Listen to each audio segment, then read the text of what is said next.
all in.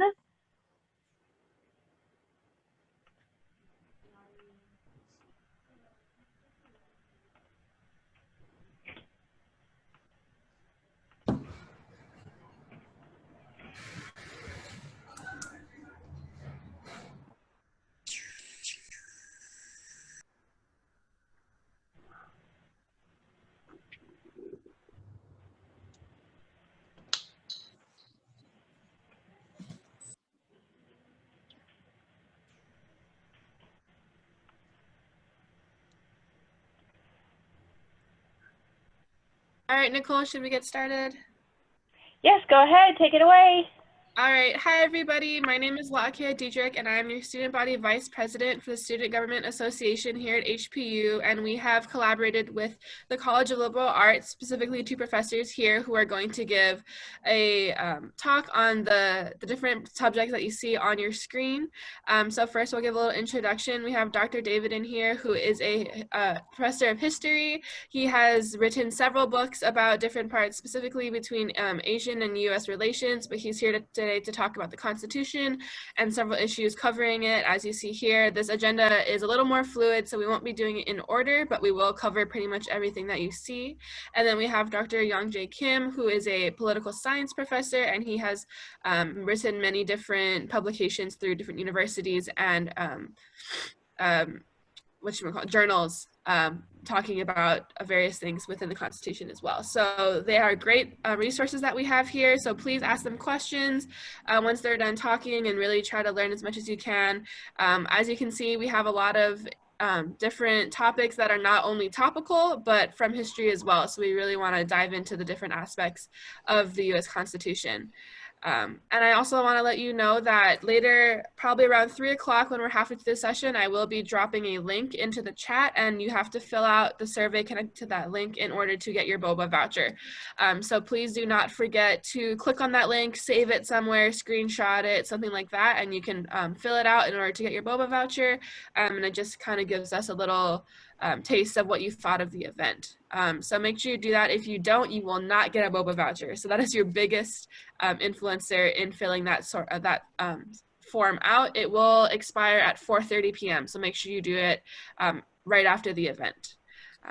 But I will not speak further. I think with that, Dr. David, if you want to take it away. Okay, well, thanks very much.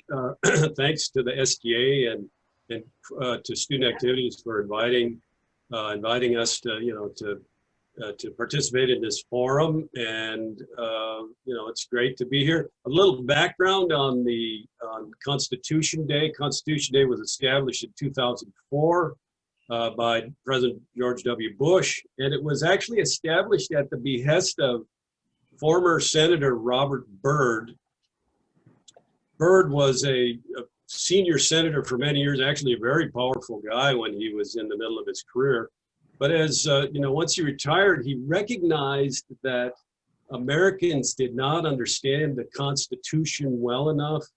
He became quite concerned about this kind of the decline of the civic arena and decline of kind of constitutional respect and understanding. And so he requested the president to create this day, and the president did. So it's a great thing that we have this day. That's the good news. The bad news is I think our nation's understanding and respect for the Constitution has declined further from that point. So I'll be just kind of right up front and honest with you that I'm quite concerned about the American people and the Constitution. But first of all, I think what we can do is we can celebrate the Constitution, because the Constitution, for all its flaws, is a pretty great document. I mean, it's a document that has helped this nation survive for, going on 250 years. It's a document that has kind of held us together. Okay, we did have a civil war there, so it's not been perfect, but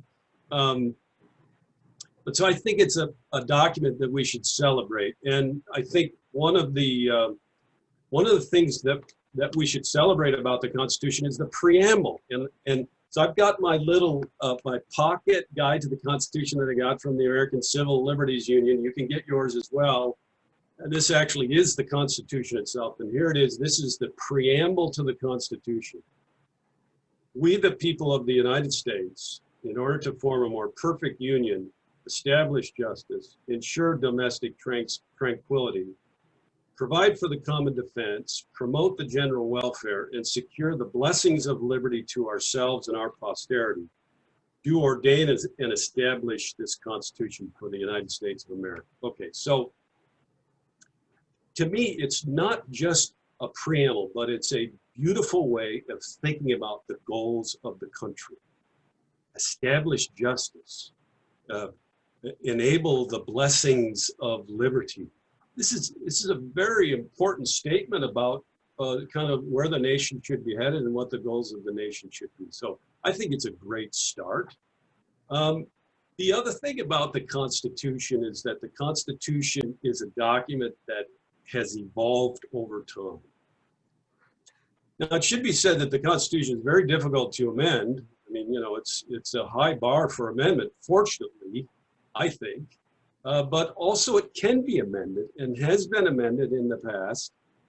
I think some of the most prominent amendments to the Constitution, the first 10 amendments, which, you know, provided our freedom of speech and lots of other freedoms we take for granted in this country.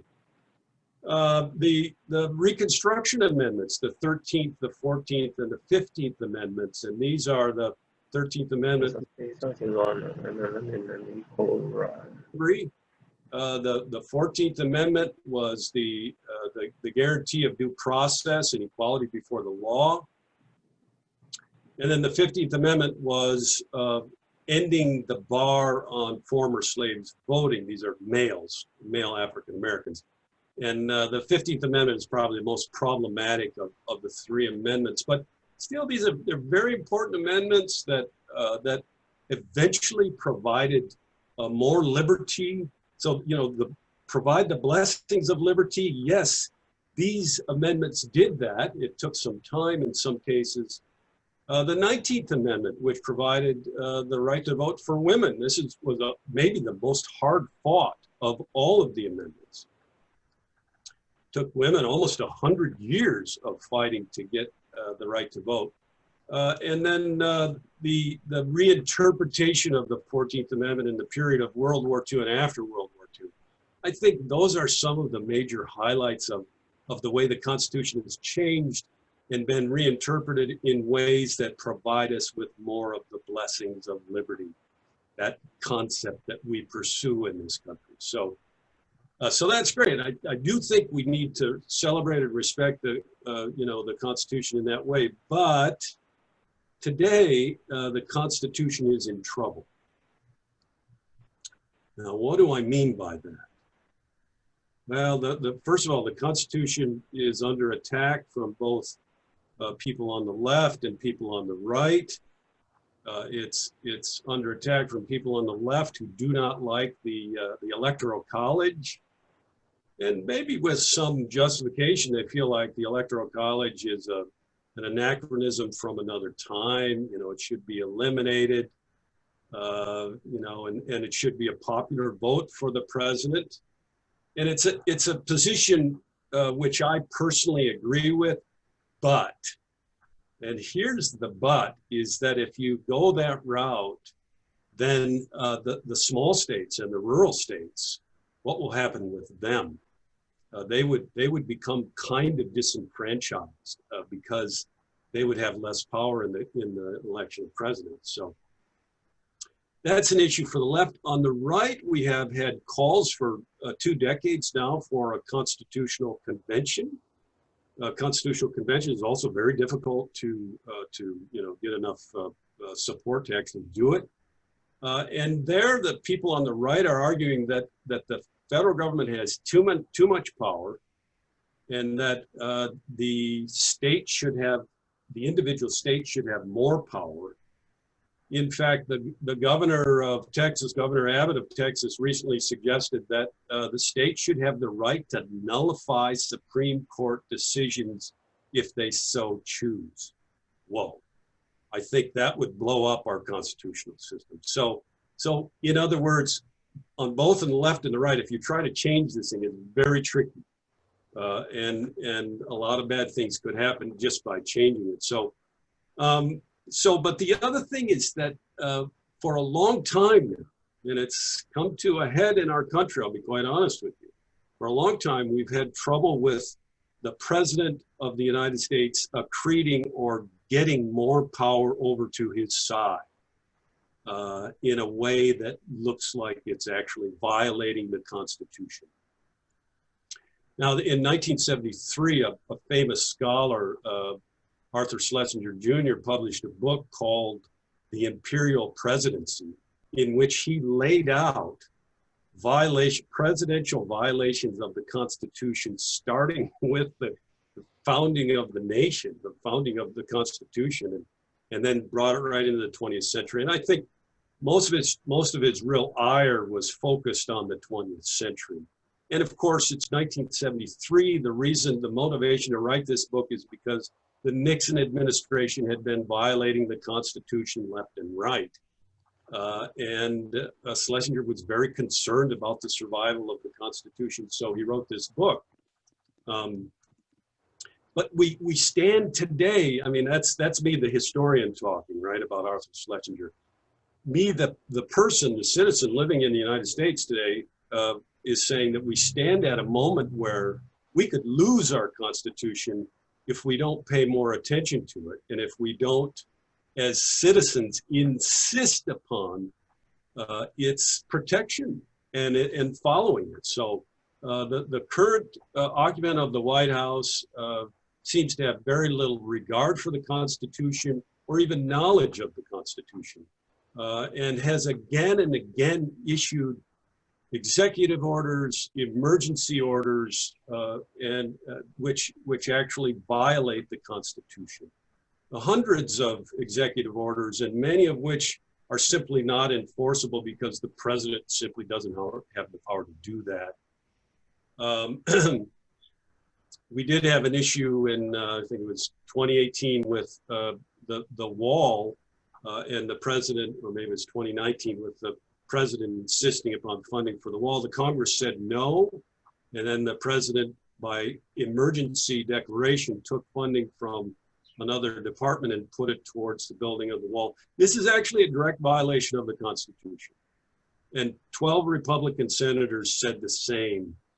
And we could talk about that later, because Congress has tried, in the 1970s, passed 2 laws which tried to limit, that kind of stop this move towards an imperial presidency, or president, power by decree instead of by Constitution. So I think I'm going to stop there, but I'm going to stop by saying I have very deep concerns about whether or not the Constitution can survive.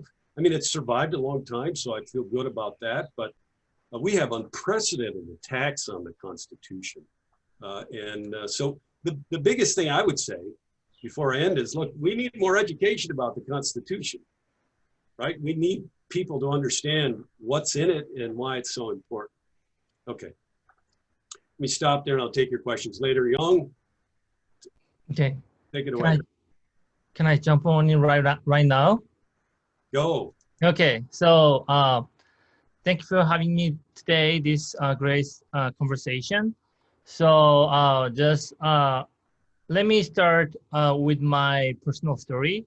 So actually, I came from South Korea, and I studied, we say, generally political science. Actually, more specifically, my major area is comparative political studies and international studies.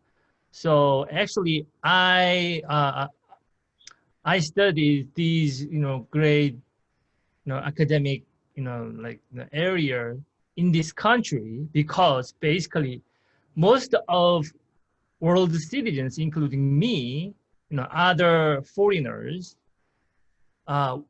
people believe that American democracy is one of the greatest democracies in the world, a really advanced democracy, because based on the American Constitution, American democracy is a really, exceptional and very, great, achievement of the American people in history compared to any other countries. Therefore, we have to learn American democracy, obviously also American Constitution, because American democracy is based on American Constitution. But nowadays, I'm really, emotional because in terms of, talking about American Constitution, because nowadays I feel that every day I'm witnessing that American democracy or American Constitution is in danger, right? Every day we are watching a lot of, political conflict and, social movement and other critical issues of the United States, right? So it is a real, I can say that that is kind of the threat of American democracy, right? So it's very painful to me, but I believe this conversation is great opportunity to share our real concerns, and we also need to think about how we can solve these great problems or national issues nowadays. Okay, so I want to talk about some critical point of American Constitution, why we believe American Constitution is really great in terms of world politics, and also why many people, world citizens, really believe that American Constitution or American democracy is a really great example or one of the greatest political system compared to any other political system, right? So first one is American democracy based on American constitutionalism, right? Constitutionalism is included in a lot of great values. So basically, American democracy is the first and longest modern representative democracy. So it's a great, wonderful history of American democracy, right? Based on American Constitution, right? So for example, American constitutionalism or American Constitution, we say American constitutionalism, right? Includes the great values like a rule of law, right? Not rule of king, right? Limit and separation of powers, right? And also, founding fathers, they finally created, even though they have a lot of issues and some conflicts between founding fathers, but they finally created American federalism or federal system, and also, as you know, liberty, freedom, human rights, and any other great values. Nowadays, we believe these are, great democratic values and our human rights and other things. Actually, in the beginning of our world history, American Constitution really started, right, emphasizing these great values in our world history, right? So it is great,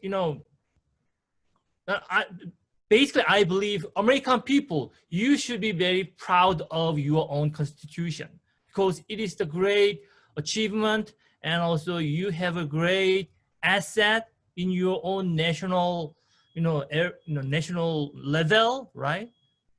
So even though we have different backgrounds, like ethnic or regional, religious, or any, ideological background, American Constitution itself is a great, great masterpiece of modern democracy, right? But nowadays, already the Professor John David Ann point out some great, problems or real issues of American Constitution. I also want to point out some real problems or real might say that like real puzzles nowadays, because we have to also nowadays overcome real issues of all of the American people, right? Just for example, preamble will start with "we the people," right? Just we the people, American people, have to overcome these, fundamental problems, not only very, short time period issues, right? So it is a really, American people now is really facing fundamental problems of American Constitution. Actually, there are tons of issues and tons of nowadays we have a lot of debates about American Constitution, but I just point out three basic or major issues of American Constitution. First one is we say delegative democracy. What is that?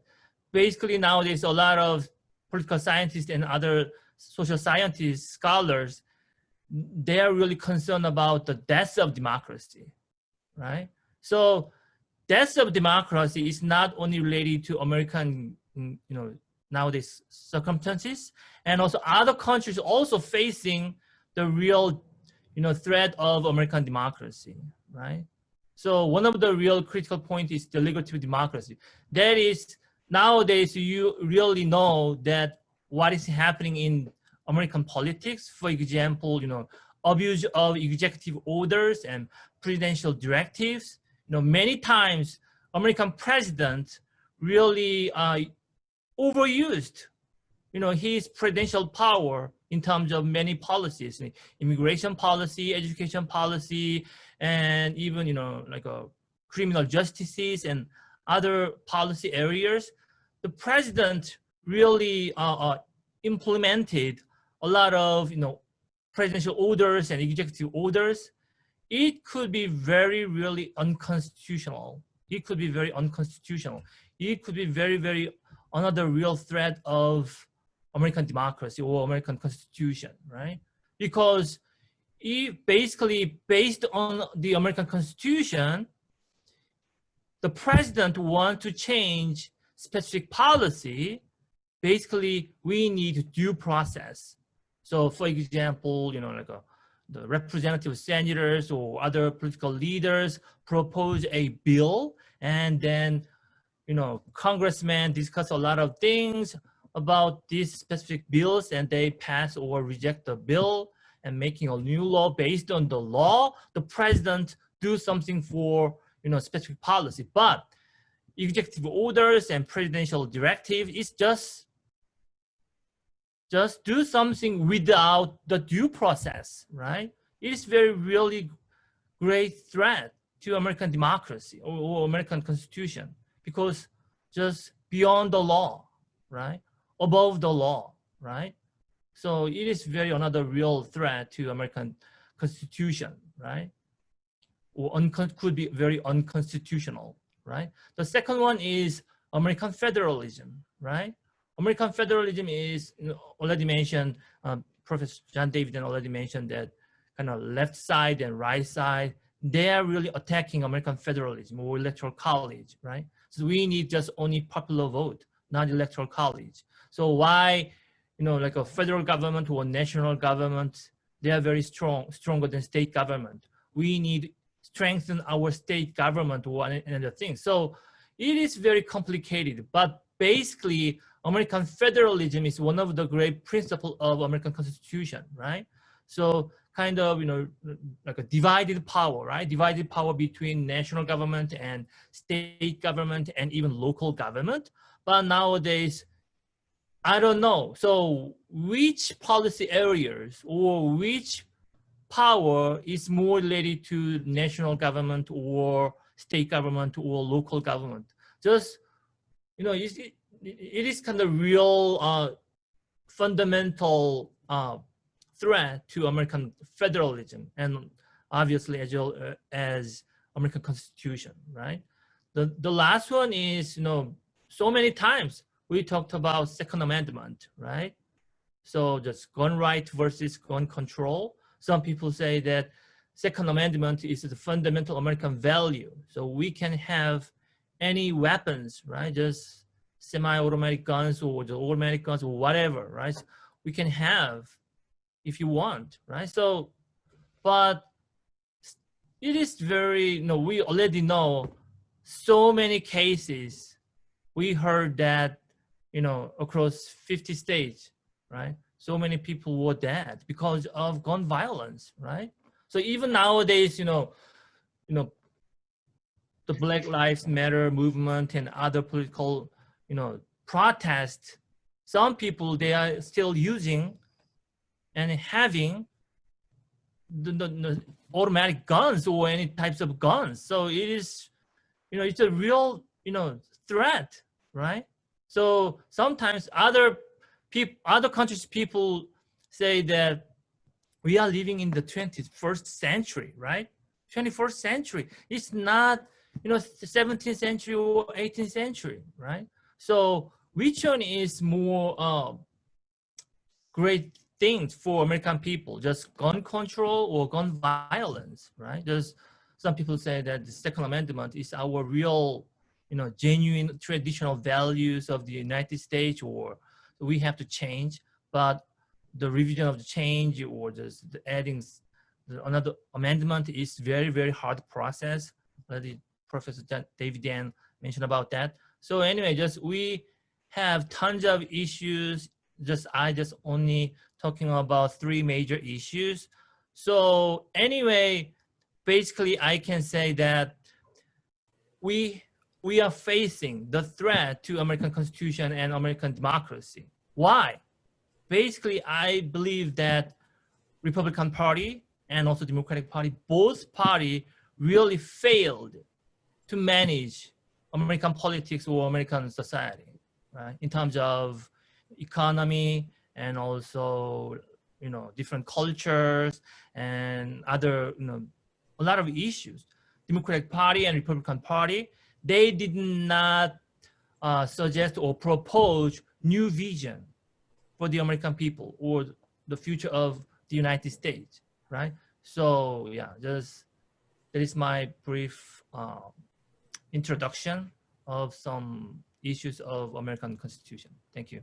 Okay, thanks, Yang. And I guess I see some folks. You're welcome to put stuff in the chat box as well. And with that, shall I serve as kind of moderator and open it up then, or yeah, is that all right, La? Okay.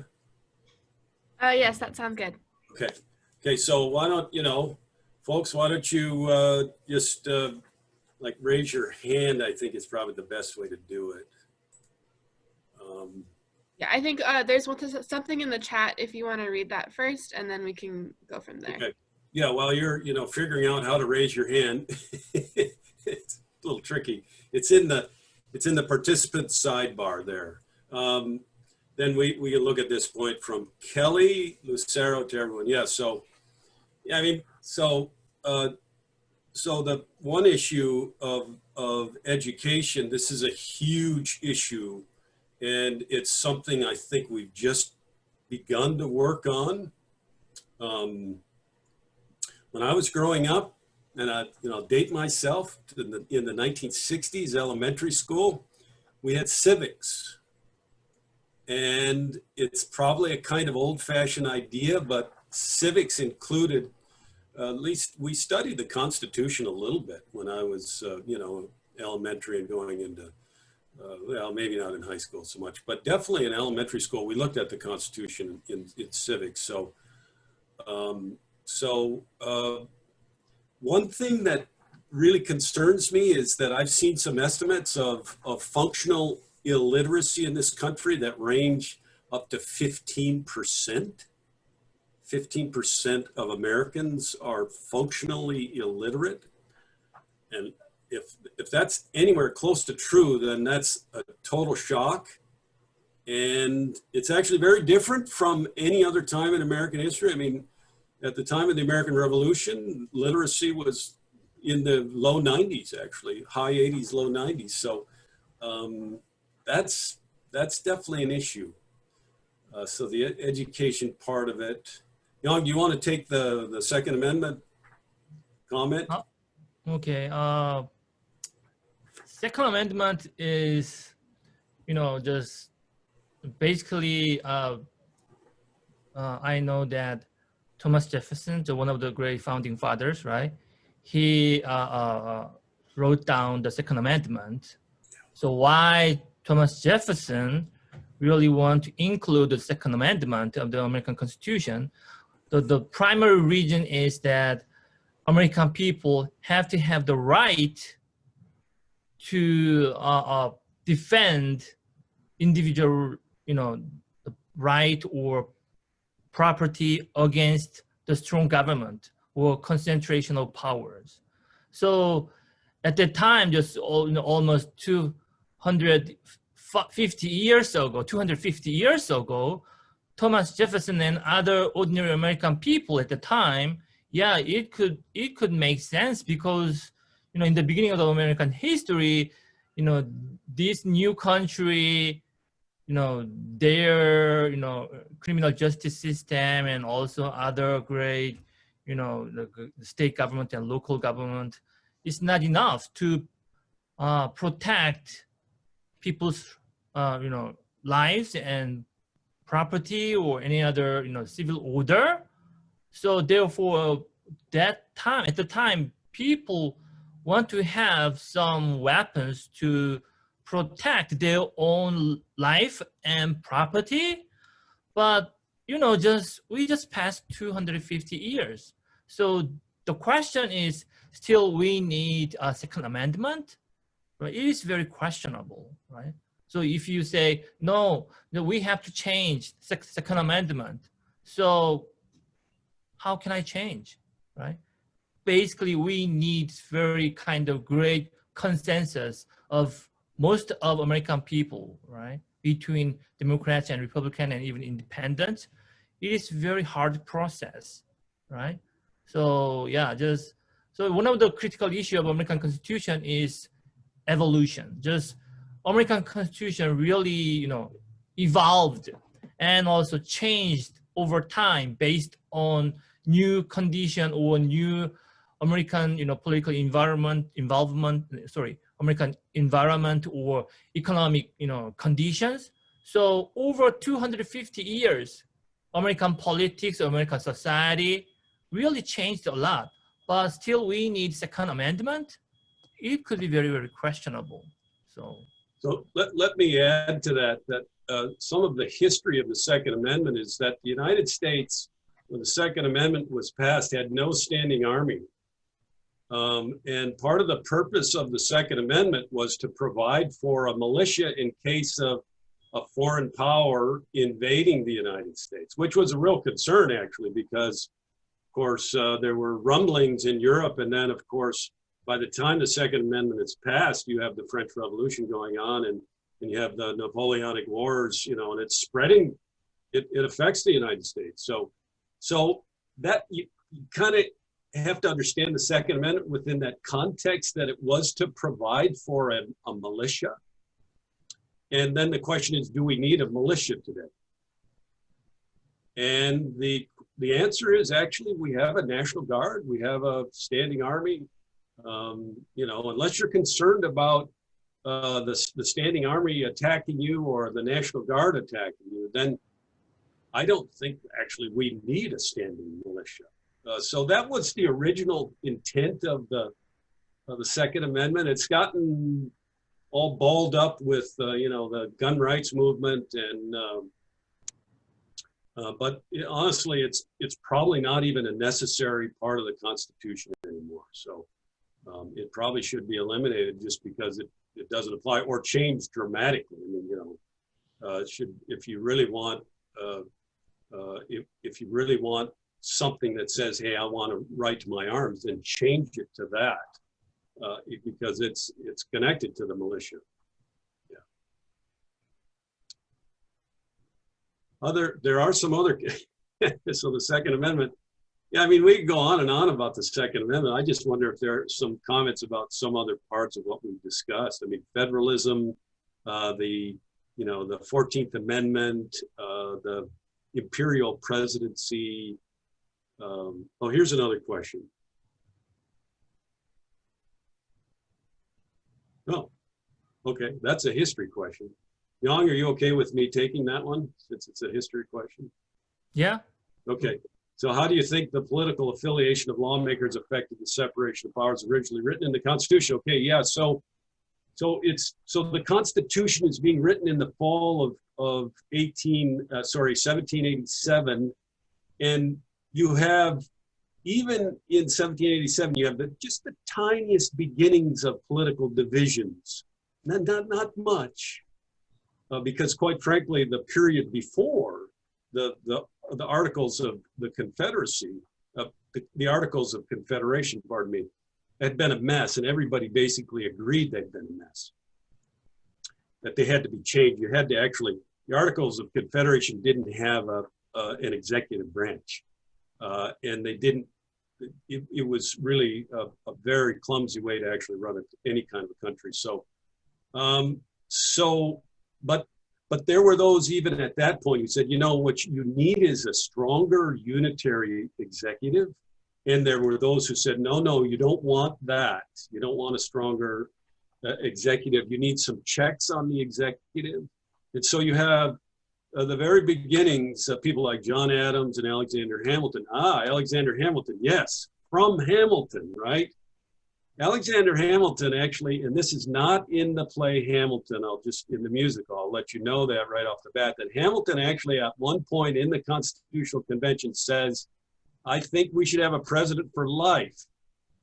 Oh, that kind of changes the perception of Hamilton. Well, you had a European situation where you had kings for life. And Hamilton was worried about the United States being this small peripheral power on the Atlantic seaboard, just kind of, you know, just very vulnerable to these wolves, these big powers in Europe taking us over. So Hamilton wanted a strong executive. John Adams, less so, but still kind of in that camp.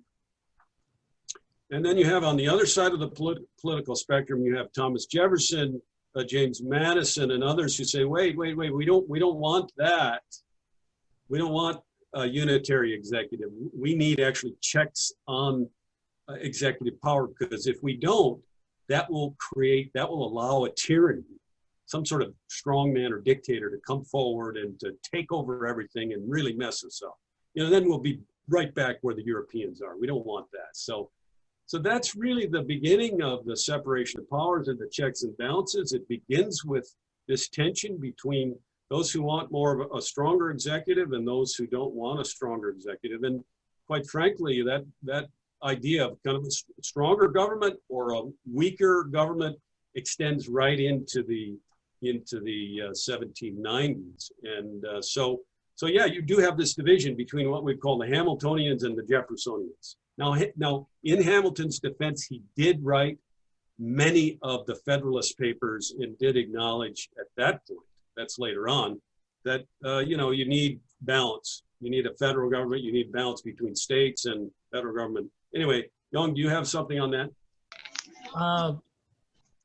In terms of a kind of this question, I want to talk about some real some political affiliation at the time. So basically, you know, in the beginning of American history, there was no like a political party at the time. There's no, for example, nowadays, you know, Democratic Party and Republican Party, but, you know, 250 years ago, you know, American leaders, just political leaders like Alexander Hamilton, you know, James Madison and Thomas Jefferson and other great founding fathers, they believe we are the same people, we are just fighting against, you know, like you know, the British, you know, empire, and we are the new independent country.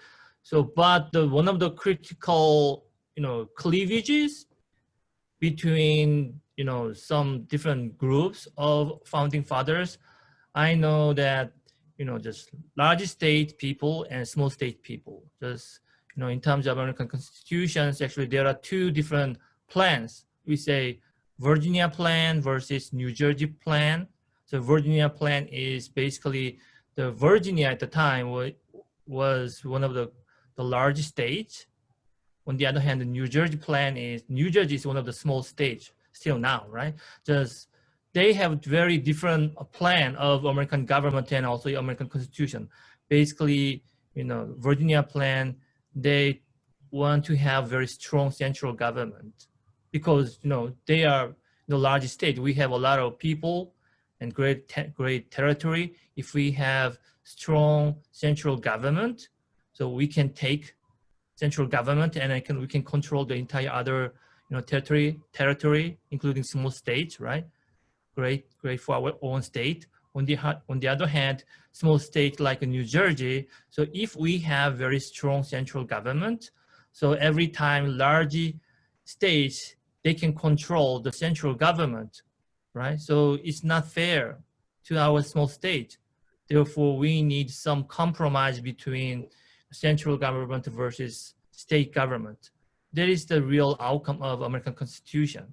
So anyway, so nowadays American territories are really larger than the first territory, right?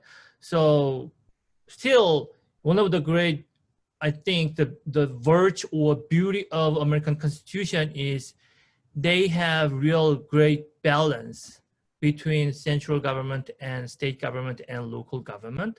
But nowadays, I think this kind of great balance among other three government or different government is really declining or really cracking.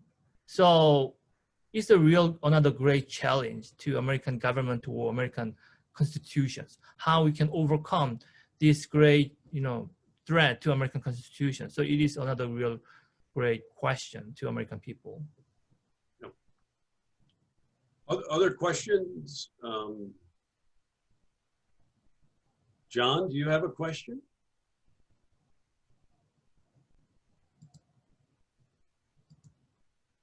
I think Justin have a question. Justin, yeah.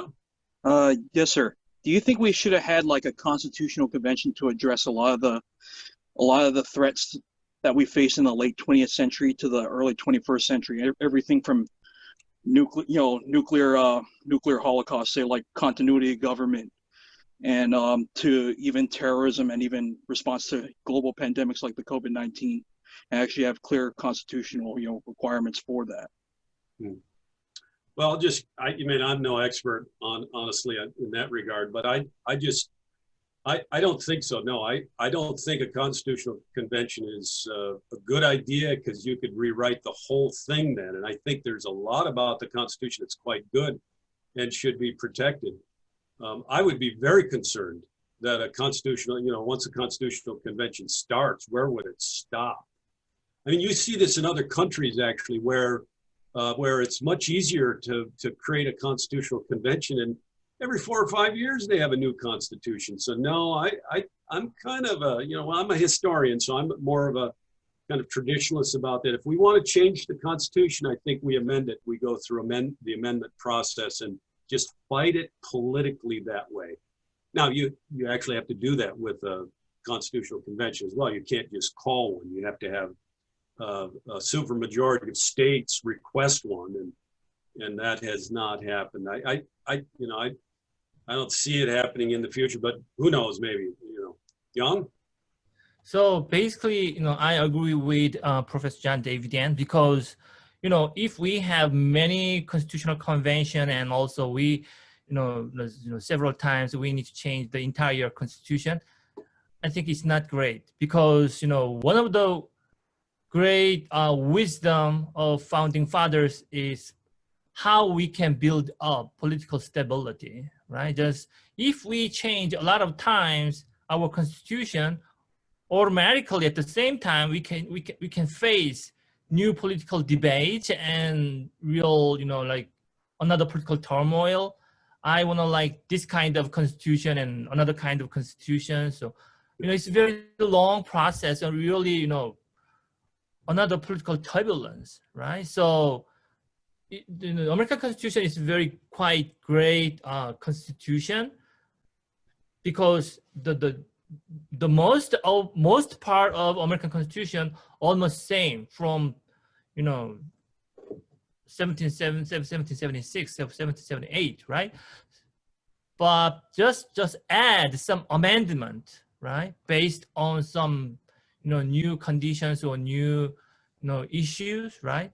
That is great idea, right, for American stability or just political, just real great peaceful way. I think this is a very peaceful way. Who else has a question? Just go ahead and jump in. I have a question. Good. So both of you have referred to the threat of the Constitution and how a lot of times people are trying to create arguments against it. And so I was just wondering, what's the likelihood of there being any kind of situation where the Constitution would be abolished or overthrown, and like how that would kind of affect our lives, and like how far out would we be from something like that? Oh, well, okay, two different questions there. So how far out would we be? And then what would the impact of that kind of thing be?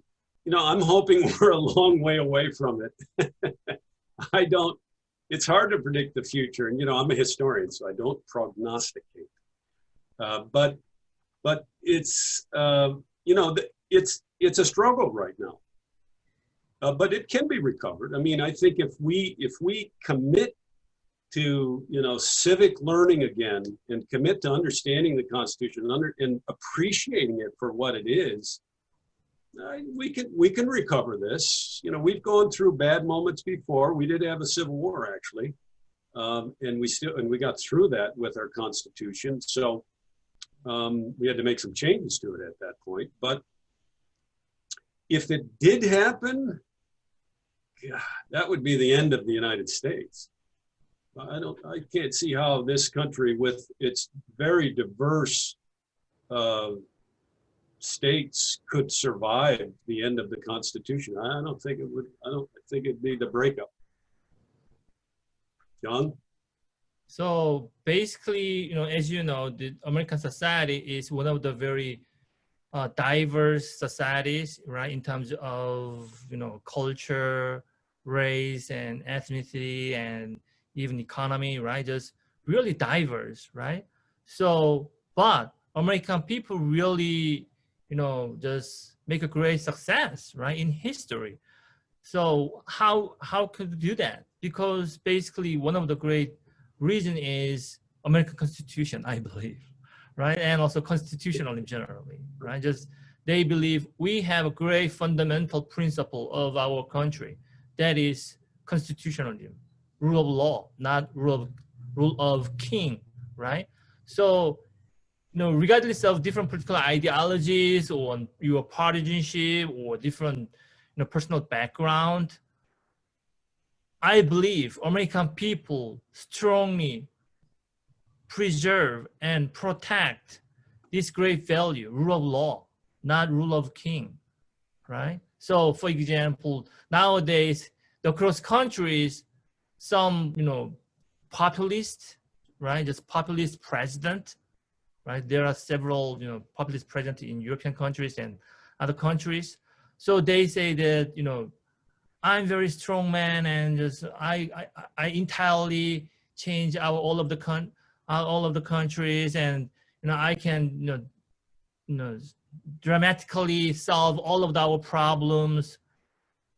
It's not possible, right? So even though kind of rule of law process is very long-term process and very sick and tired, sometimes very exhausted, we exhausted, right?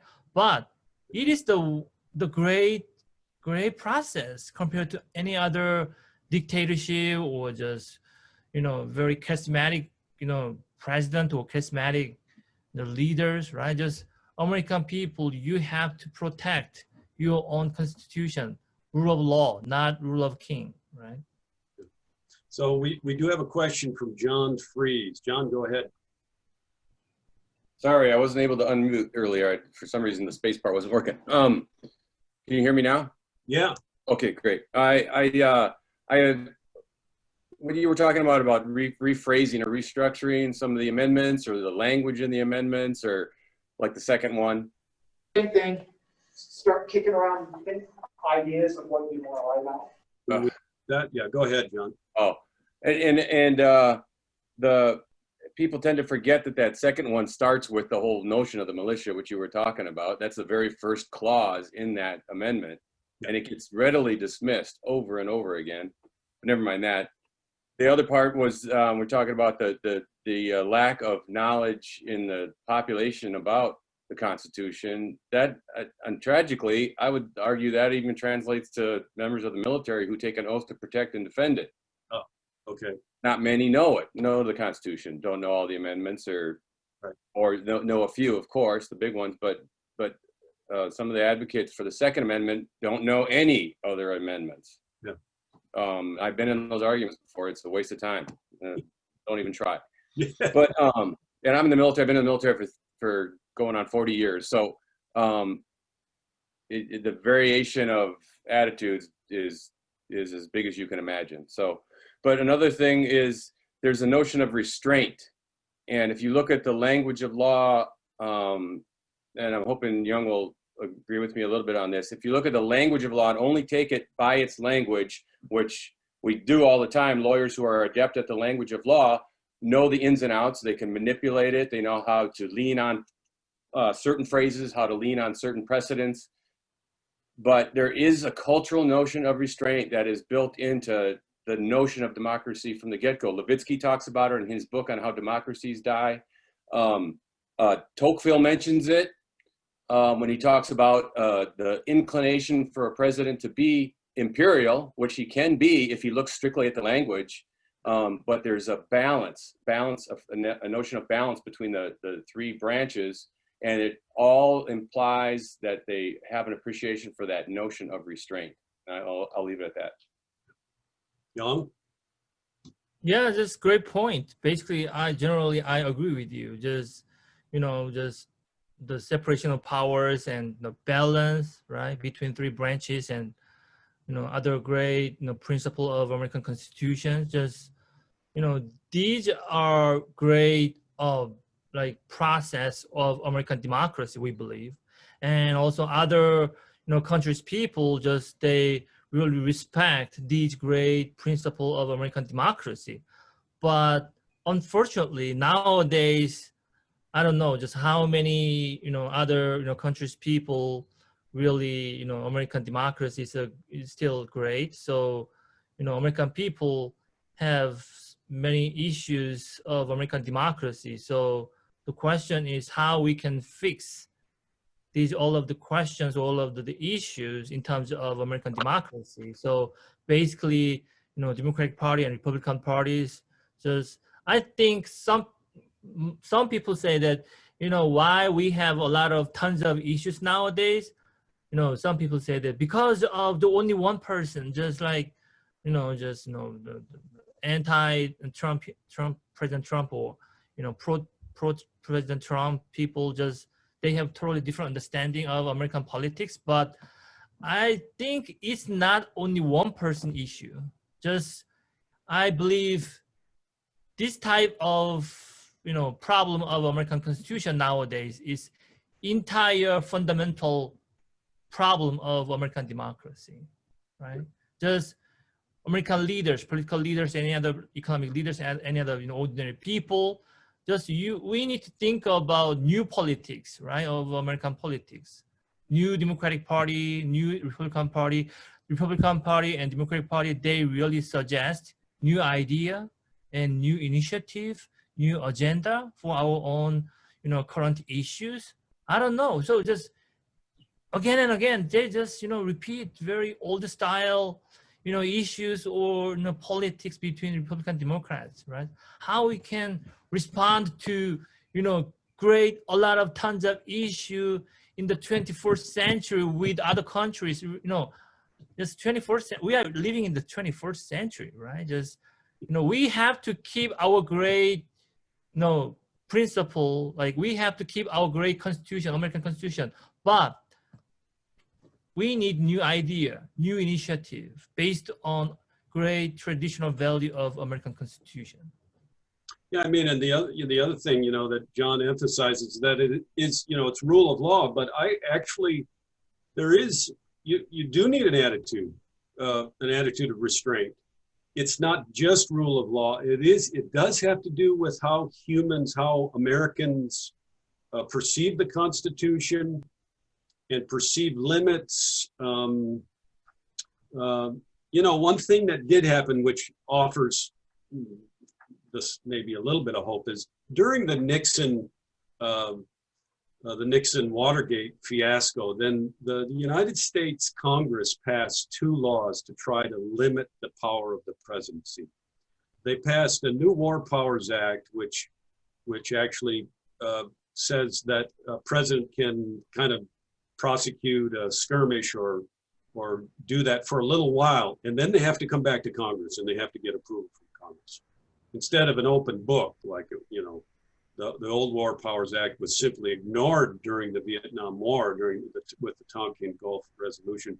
And then they also passed a law about presidents' emergency declarations because they were quite concerned about some of what Nixon had done, but they were also concerned about other presidents like President Roosevelt did a lot of emergency declarations because he had a Republican Congress. He had to fight this war. And so he did a lot of emergency declarations. The Congress thought, well, we need to kind of back off a little bit on presidential powers. So what they did is they included a provision for presidential emergency declarations to be overturned by a 2/3 majority of both houses of Congress. And we actually saw that play out with Trump when he did his border wall funding. And that went to Congress and both houses voted. There was not a 2/3 majority, but there was a majority of both houses of Congress. And so there have been attempts to change this. I think that particular law should be a simple majority of both houses to overturn a presidential emergency declaration. And that's, you know, I'm Republican, Democrat, it's not a partisan issue. I think that we should begin to march back some of that presidential power that has gotten a little out of hand. So I think that would help restore some faith in the American Constitution. The issue of the Electoral College, that is just a terrible fool. That is a hard issue because people on both sides are deeply entrenched either for or against it. Wow, that's a tough one. And I'll never be able to change that. We kind of have to live with the limits of American democracy. But yeah, John, thanks for that question. Yeah, I think that's about all the time that we have for today. So professors, if you have to get going, because I know you have a meeting in 3 minutes, you guys can head out. But for all of our students, so we just also, due to the